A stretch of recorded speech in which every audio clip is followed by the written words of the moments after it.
What's up, guys? Welcome back to Newswave. Bunch of stuff to talk about today, including some leaked NPD sales numbers for the United States that include the top spot for the Nintendo Switch apparently, but one system is strangely missing from the top three, which we'll talk about right away, so let's get started. Now, the leaked NPD sales numbers that, according to a lot of sources, appear to be completely legit. These appear to be the sales numbers that would be released to the public this Thursday, so in 2 days.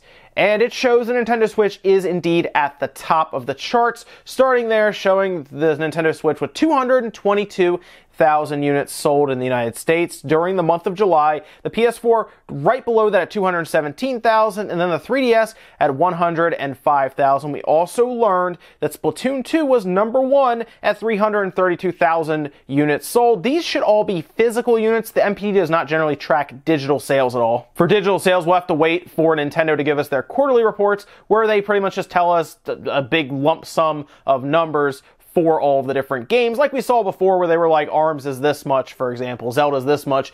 They will eventually tell us, look, Splatoon 2 sold this much through to consumers, and at that point we'll at least know where Splatoon 2 actually has fallen. But based on numbers in Japan, I have a feeling there are quite a few people here who have bought digitally, but how many? Well, we'll know when Nintendo decides to tell us. Obviously, the small file size for some of these Switch games coming out, which are pretty low. I mean, the install file size for some of these games, including Mario Rabbids and Splatoon 2 and ARMS, very small. So I think it's a little more appealing to people right now to buy digital, download it, and not have to change out carts. I can understand that, especially on a system where you may be taking it on the go with you a lot. You don't want to kind of carry around games all the time, right? I get that. But I do like my physical games as well, so if you decide to buy physical, really, you can go either way in my mind. Even so, I do think that Splatoon 2 number at 332,000 might be kind of low considering the media creates we saw in Japan, where there were massive sales for Splatoon 2 even physically. Either way, I'd be curious to see what the difference in digital to physical is between Japan and the United States, because like I said, it looked like Japan bought quite a few physical copies. I don't really know if people in the United States buy digitally more than Japan. People do seem to say that.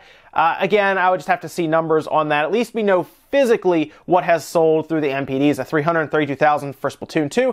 Generally, that is more popular in Japan, so I at least understand the difference in numbers there for Splatoon 2 being obviously more popular in Japan than it is here in the United States. Also, I have a feeling a lot of the Nintendo Switch units were kind of shifted to Japan because obviously Nintendo knows that that's where Splatoon 2 was going to sell the most, and that's where they need the most stock. I have a feeling they had a certain amount in front of them, and they were like, well, let's put this many over here with Japan, and we'll put this many with the United States. And that's why the number may look a little lower for the US, even though, keep in mind, Splatoon 2 had only been out for a week, maybe a little more for the NPDs, so I have a feeling a good chunk of that Nintendo Switch 222,000 was probably right when Splatoon 2 launched and the rest of the month, because up until that point, it was still kind of hard to find Switches. They're still pretty hard to find now, although I am seeing more and more pictures from people of restocks in Walmarts and Targets and GameStops, so it does look like Nintendo is at least figuring out their stock issue. And again, it's going to be interesting when we lead up to Mario Odyssey to see how many Switches are out there and how many Mario Odyssey sell. The PS4 remains strong in the NPDs, as we would expect. It is a beast of a seller. It always has sold well, and it probably will continue to sell well, as it seems to be up year over year, as we would expect with their current trend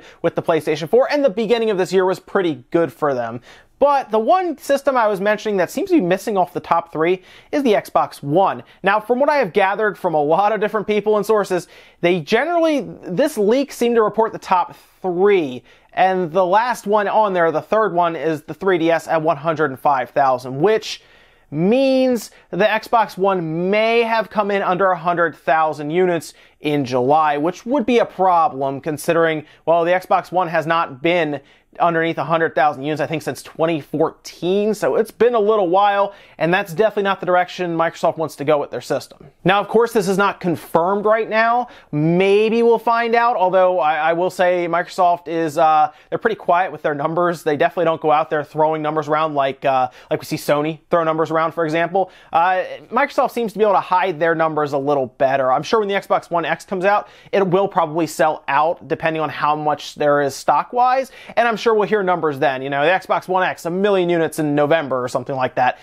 Either way, I think Microsoft is in an odd position. They're not putting out any big blockbuster first-party titles that are exclusive to the Xbox One because, of course, they have the initiative for Windows, where they are picking up a lot of games on the Windows 10 platform that are also on the Xbox. So I think a lot of people right now are looking for a reason to buy an Xbox, but they're not really finding many. Either way, even if it's not under 100,000, I'm pretty confident it's definitely not anywhere near what the PS4 or the Switch has sold. It's definitely third place, and how far in third place is it? We'll find out. So Microsoft needs to figure something out. Was the Xbox One X announced too early? Probably. I'm sure they want to do that just to kind of, obviously, throw water on Sony's fire with the PS4 Pro, and that's fine.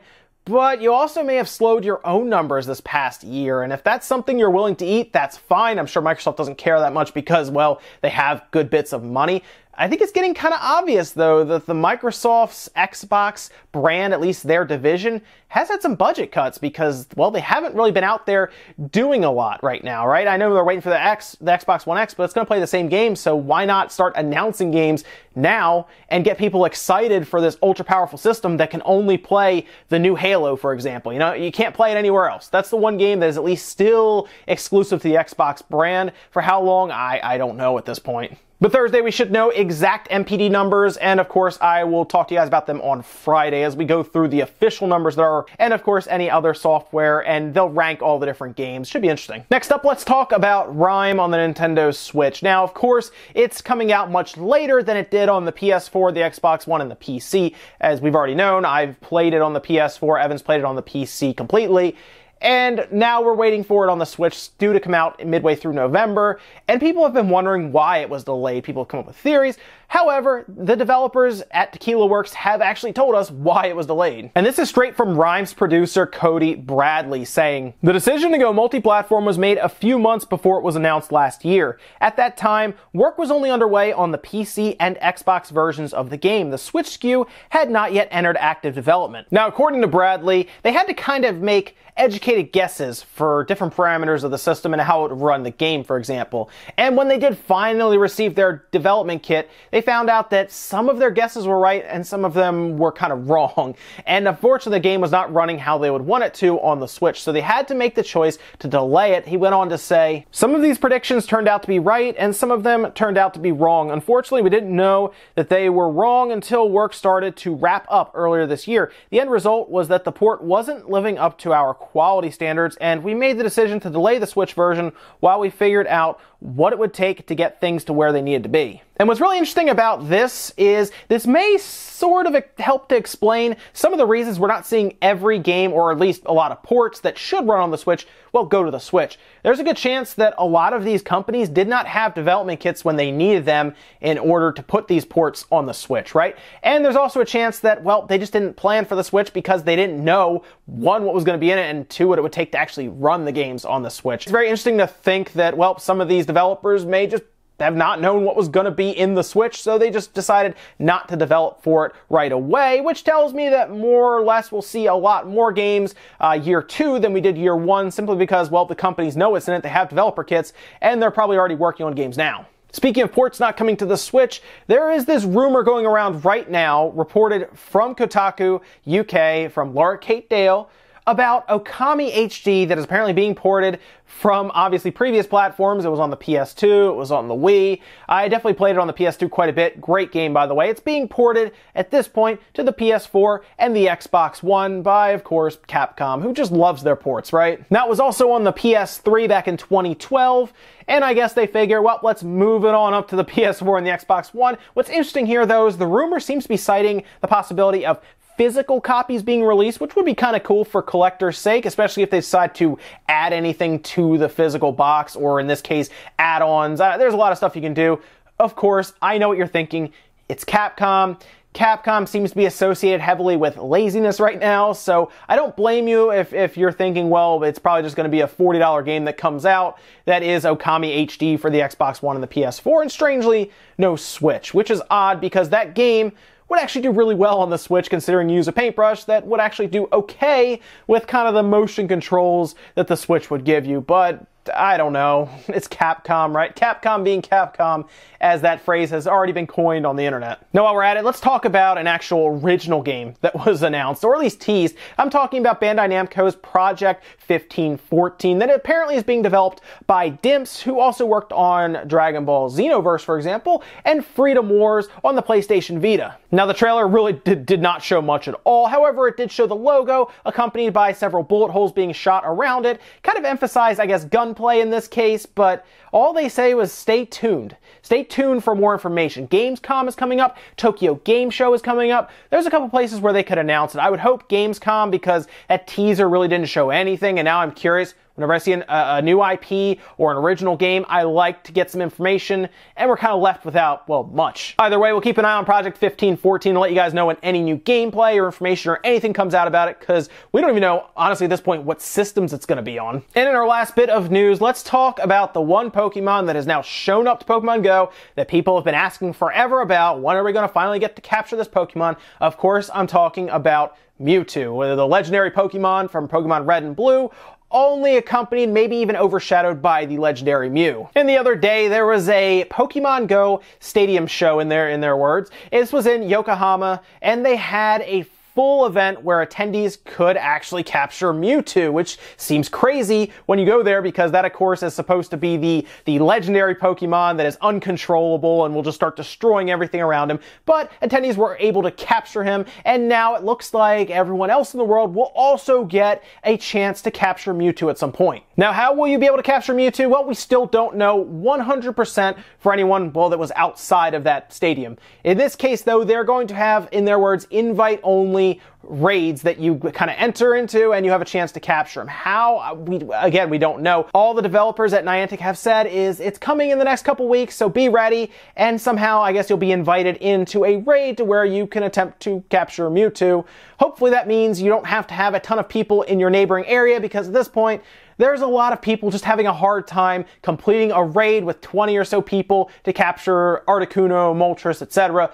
Going to be interesting to see how they handle this going forward. Also, on a side note, what they should do with Mew is they should have everyone attempt to push a truck out of the way, and then you get to capture Mew. Why not? Throw a Toyota Tacoma right in the middle of that arena and see how many people flock to the back of that truck and try to push it out of park. And that's it for Newswave today, guys. Make sure you comment, like, subscribe, all that good stuff. Let me know what you think about any of the stuff we talked about today, whether it is these leaked NPD numbers with the Nintendo Switch at number 1. Does that surprise you that enough stock went out for the Switch to jump over the PS4? Not by much, by about 5,000 units, but still, it did get to number 1 apparently. And do you think the Splatoon 2 physical sales at about 332,000, is that too little? Did you expect more? Or do you think the digital sales are going to make up for that? Also, where's the Xbox One on the sales chart? Is there some concern here for Microsoft, seeing as how they may not have cracked 100,000 units? I feel like I'd be a little concerned here if I was them, because they're kind of speeding towards a very expensive system that they're going to attempt to massively sell to everyone. I don't know about this. Also, if you're a fan of Pokemon Go, are you excited that Mewtwo has technically been added to the game and you may have a chance to capture him going forward? Seems like it should be pretty cool. Hopefully they handle it correctly, right? Hopefully they give most people a fair chance at getting it, because these are going to be invite-only raids. That's it for now, guys. I'll see you next time.